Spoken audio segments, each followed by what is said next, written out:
Sarah Whitaker had spent 12 years as the invisible architect of her husband's empire. At 41, she still turned heads with her sharp cheekbones, dark auburn hair, and the quiet intelligence that had once made her a rising star in American literature and cultural studies. She held a PhD from Yale, had published 2 well-regarded books on women's unseen contributions to 20th-century art and literature, and could have built her own distinguished career. Instead, she had chosen love, or what she thought was love, and poured her talents into elevating James Whitaker, the charismatic tech billionaire whose company, Apex Innovations, dominated Silicon Valley headlines. James was the face, the TED Talks, the Forbes covers, the keynote speeches that made investors open their checkbooks. Sarah was the mind behind the curtain, drafting those speeches, refining his public persona, editing his interviews, even coaching him through tough board meetings. She managed the household staff, planned the charity events, and kept the Whitaker brand polished and scandal-free. In return, James gave her security, luxury, and the occasional public acknowledgement as "my brilliant wife." Until the Tuesday afternoon in late spring when everything cracked open. Sarah was in the home office overlooking the San Francisco Bay when her phone buzzed. A text from James. "Last night was magic. You feel like everything she never was. Wild, fearless, alive." The message was followed by a string of heart emojis and a photo of tangled sheets in a hotel room she didn't recognize. Her stomach dropped. She stared at the screen, waiting for the follow-up apology or explanation. Instead, another text popped up almost immediately. "Wrong chat, babe. Ignore that stupid autocorrect joke with the guys." James walked in minutes later, loosening his tie, smiling that boyish grin that used to melt her. "Hey, gorgeous. Rough day?" Quote. She held up the phone. "Explain." He laughed it off. "Come on, Sarah. It's nothing. Just messing around in the group chat. You know how the guys are." But his eyes darted away, and she saw it. The flicker of guilt. She didn't scream. She didn't cry. She simply said, "Okay," and walked out of the room. That night, alone in the guest suite, Sarah began to piece it together. The late nights at the office. The sudden interest in weekend yoga retreats.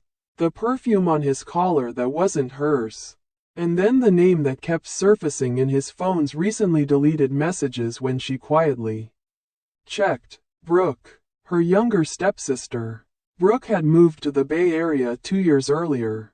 Fresh from a messy divorce and looking for a fresh start, Sarah had welcomed her, helped her find an apartment, introduced her to friends. Even gotten her a junior role at Apex through James's connections. Brooke was 28, vibrant, ambitious, and, Sarah now realized, exactly the kind of wild, fearless, alive contrast James had been craving. Sarah didn't confront him, not yet. Instead, she began what she later called her silent recalibration. First, she stopped ghostwriting. When James asked for help with an upcoming investor pitch, she smiled sweetly and said, "You've got this. You always do." He fumbled through the draft, and the presentation was flat. Investors noticed. Next, she started documenting. Bank statements showed dinners at Michelin-starred restaurants on nights he claimed to be traveling for business. Hotel charges in Napa on weekends she'd spent alone. A private investigator, discreet, expensive, worth every penny, delivered photos. James and Brooke at a vineyard, laughing, his hand on the small of her back. While gathering proof, Sarah rebuilt. She reached out to old academic contacts, pitched freelance curatorial consulting for major museums, and applied for board seats at nonprofits focused on arts education and women's leadership. Within weeks, she had 2 paid contracts and an invitation to join the board of the San Francisco Museum of Modern art. She moved slowly, methodically, like a chess player setting up checkmate without alerting the opponent.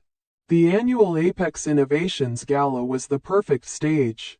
Held every June at the Fairmont Hotel in San Francisco. It was the tech world's equivalent of the Met Gala. Black tie, celebrity investors, media coverage, and millions raised for STEM education. James always delivered the keynote. Sarah had written every one of them for the past decade. This year, he asked her to wear the sapphire gown he'd bought her. It matches the company colors, he said. Professional, elegant. She smiled. I have something else in mind. The night arrived. Sarah stepped into the ballroom in a floor-length crimson gown that hugged her figure like liquid fire. The neckline plunged just enough to command attention. The slit revealed a confident stride. Heads turned. Whispers followed. James, standing near the stage with Brooke on his arm, disguised as a colleague, froze when he saw her. Sarah didn't acknowledge them. She walked straight to the podium area, where the evening's MC greeted her warmly. She had been quietly added to the program weeks earlier as a surprise presenter for the Arts Education Award. When her name was called, the room hushed. Sarah took the microphone. Good evening, she began, voice steady and resonant. Tonight we celebrate innovation, not just in code and circuits, but in the human stories that shape culture. For too long, many of us, especially women, have labored in the shadows, crafting the words, the visions, the reputations of others while our own contributions go unseen. She paused, letting the words land. I spent years doing exactly that. I wrote speeches, shaped narratives, built brands. I made someone else shine while dimming my own light. But brilliance isn't borrowed, it's claimed. The audience leaned in. James shifted uncomfortably in his seat. Sarah continued, her gaze sweeping the room. Tonight, I stand here not as anyone's wife, but as Dr. Sarah Whitaker, curator, author, board member, and a woman who finally remembers her own worth. Applause started slow, then swelled. Cameras flashed. James's keynote followed. Without her drafts, it rambled. Jokes fell flat. Statistics stumbled. The contrast was stark. People murmured, "Where's the usual spark? She used to handle this part, didn't she?" Quote, after the event, in the penthouse suite overlooking the city, Sarah waited. James stormed in, face red. What the hell was that? He demanded. You humiliated me in front of everyone. Quote, she sat calmly on the sofa, a folder in her lap. Sit down, James. He didn't. You think you can just. Quote, I know about Brooke, she said quietly. The texts, the hotels, the vineyard. I have photos, receipts, timelines. It's over. His bluster deflated. Sarah, it was a mistake, a stupid fling. I love you. We can fix this. No, she said, we can't, because the mistake wasn't the affair. It was you thinking I would always stay small so you could stay big. She stood. I'm moving out tomorrow. The lawyers will handle the rest in Brooke. Tell her she's no longer welcome in my life. She's not my sister anymore. Not in any way that matters. James begged then. Tears, promises, vows to change. Sarah listened without interrupting, then walked past him to the bedroom. She packed a single suitcase. By morning, she was gone. 3 months later, Sarah Whitaker was everywhere, and nowhere near James. Her consulting work had exploded. The SFMOMA exhibit she curated, Invisible Hands, Women Behind the Masterpieces, opened to packed crowds and glowing reviews in the New York Times, The Guardian, and Artforum. Critics praised its sharp focus on the uncredited collaborators, editors, muses, archivists, wives, who shaped canonical works while remaining footnotes. Attendance broke records. School groups booked months in advance. Sarah gave interviews, appeared on podcasts, and moderated panels with quiet authority that left audiences rapt. She signed a major book deal for Uncredited, The Hidden Labor of Women in History and Culture. The advance was generous enough to cover several years of independence. Advance readers called it fierce and revelatory, a book that refused to whisper. Sarah wrote in the mornings at a sunlit desk in her new Pacific Heights apartment. The Golden Gate Bridge framed in the window like a promise kept to herself. The apartment itself was a deliberate contrast to the sprawling Marin County estate she'd once shared with James. Light-filled, minimalist, with bookshelves that reached the ceiling and abstract paintings she'd begun collecting again. No staff, no echoing halls, just her, a French press, and the sound of foghorns drifting in from the bay. She started running again along the Marina Green at dawn, the cold air waking something dormant inside her. She took a weekly painting class in the Mission District, where her instructor, a woman in her 60s with paint permanently under her nails, told her, "You're finally using color without apology." She traveled. A research trip to Paris for the book took her to the Bibliothèque Nationale de France, where she pored over letters and diaries of forgotten women who had shaped movements they never got credit for. She walked the Seine at night, feeling the city's pulse match her own. In London, she met with a publisher over tea. In Berlin, she spoke at a women's leadership conference. Each journey felt like reclaiming territory she had once surrendered. James tried to reach her. At first, the messages were contrite. "I miss you. I'm in therapy. I see now how much I took for granted." Then they grew desperate. Flowers delivered to her new office building with notes begging for coffee. A single meeting. Anything. He showed up once in the lobby of her building. Unshaven, eyes red. "Sarah, please," he said when she stepped off the elevator. "I know I screwed up. I know I don't deserve another chance. But I'm different now. I want to be the man you deserve." She looked at him. Really looked. The man who had once seemed larger than life now appeared diminished. Almost ordinary. "You didn't lose me, James," she said evenly. "You never had the version of me that existed outside your shadow. I was always here, waiting for permission to be fully myself. I don't need that permission anymore." She stepped around him, heels clicking on the marble floor, and walked out into the bright afternoon without looking back. Security escorted him out minutes later. He didn't try again after that. Friends asked if she was angry. Sarah considered the question. "Not anymore," she said. "Anger kept me small for too long. Now I'm just done." Sarah began to notice how the world responded differently now. Invitations arrived not because of James Whittaker's name attached to hers, but because people had read her articles, seen her exhibit, or heard her speak. A major literary festival in Austin asked her to keynote.